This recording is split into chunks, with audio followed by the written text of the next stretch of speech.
On parle souvent de relations qui abîment dans un couple, mais il existe un endroit où certains mécanismes destructeurs passent encore beaucoup plus facilement sous le radar, c'est la famille.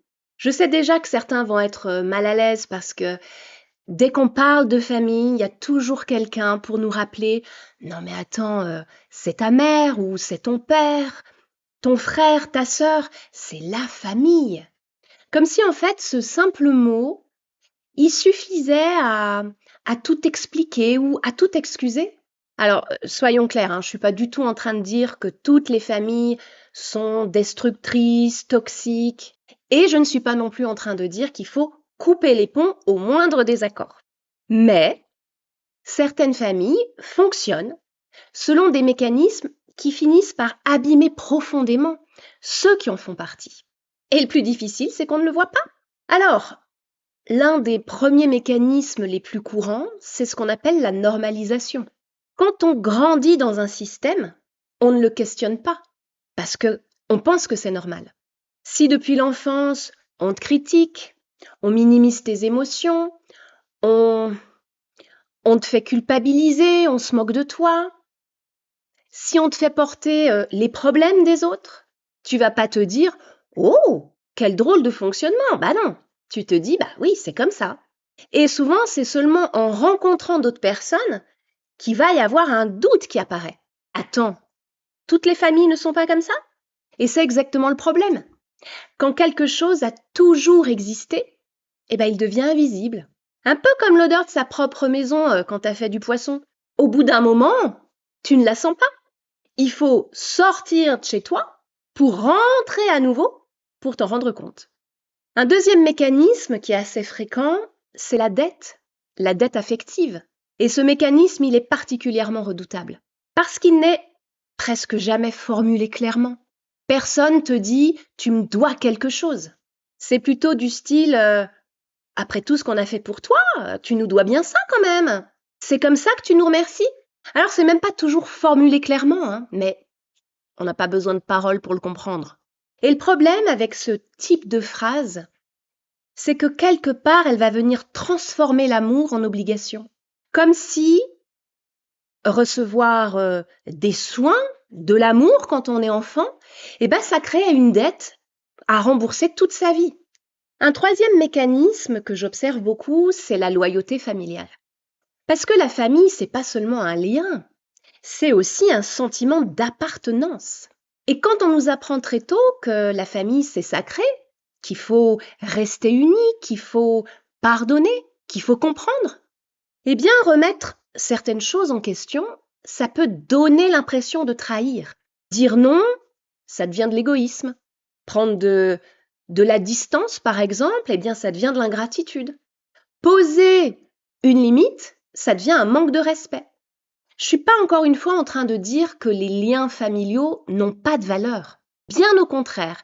Mais à force de confondre amour et loyauté absolue, eh bien certaines personnes finissent par accepter des choses qu'elles n'accepteraient de personne d'autre. Et c'est souvent là d'ailleurs que je pose une question. Si cette personne n'était pas de ta famille, est-ce que tu accepterais ce comportement? Et très souvent, le silence répond à la place de la personne.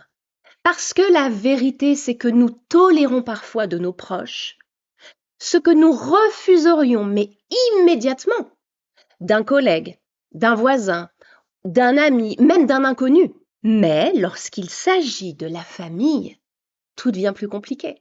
Parce qu'on nous a appris que l'amour, ça passait par l'acceptation, l'obéissance même, par le sacrifice et même parfois par le silence. Et un quatrième mécanisme que je trouve absolument fascinant, ce sont les rôles qui nous sont assignés. Dans beaucoup de familles, chacun en fait reçoit un personnage. Alors bien sûr, c'est totalement inconscient.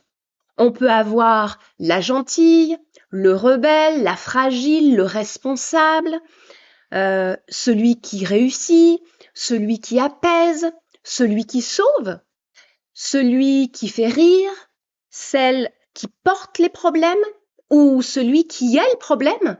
Et bien sûr, à la base, personne n'a signé pour ce rôle. Mais tout le monde finit par jouer sa partition. Et le problème, il arrive quand quelqu'un essaie de sortir du personnage. C'est souvent à ce moment-là que les tensions, elles apparaissent dans la famille.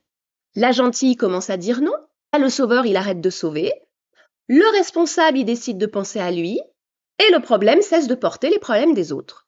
Et là, qu'est-ce qui se passe? Le système, il résiste très fort, parce que c'est toute l'organisation familiale qui s'était construite autour de cet équilibre, même s'il était dysfonctionnel. C'est un peu comme si, pour vous donner un exemple plus parlant, qui parle à tout le monde, demain au travail, votre chef, il devient apprenti. La secrétaire, elle devient, je sais pas moi, la commerciale. Et vous devenez le boss. C'est compliqué, non? Il faut du temps quand même pour que chacun apprenne son nouveau rôle. Alors, qu'est-ce que tout ça finit par produire? À force de vivre dans ce type de système, on finit là aussi par croire que le problème, c'est soi, qu'on est trop sensible, qu'on est trop fragile, trop compliqué, trop exigeant, pas assez ci ou trop cela. Parce que lorsqu'une famille ne sait pas quoi faire des émotions, c'est celui qui les exprime qui devient le problème. Lorsqu'une famille refuse de regarder certaines réalités, c'est souvent celui qui les nomme qui dérange. Et donc, à force, on finit par se taire, à minimiser ce qu'on ressent, à douter de soi, alors qu'en réalité, ce qui dérange parfois, c'est pas ce que nous sommes, c'est ce que notre présence révèle. Et je crois que beaucoup de personnes ont besoin d'entendre ça, parce qu'elles ont passé des années à essayer de se réparer et à réparer tout le système, en essayant d'être moins sensibles, moins compliquées, moins elles-mêmes, alors que leur réaction était souvent parfaitement cohérente avec ce qu'elles vivaient. Alors pourquoi c'est important, à mon sens, de comprendre ça à un moment de sa vie? Parce que le but, c'est pas de passer toute sa vie à analyser sa famille, parce que déjà, il faudrait beaucoup de vie pour y arriver. Le but, c'est quoi? C'est de mieux se connaître. Comprendre ce qu'on a appris, tout ce qu'on a normalisé et ce qu'on porte encore aujourd'hui. Parce que cette conscience, elle permet ensuite quelque chose d'essentiel que je vous répète sans cesse. Reconnaître ses besoins, ses limites. Reconnaître ce qui nous convient, ce qui nous convient plus. Et puis apprendre à l'exprimer.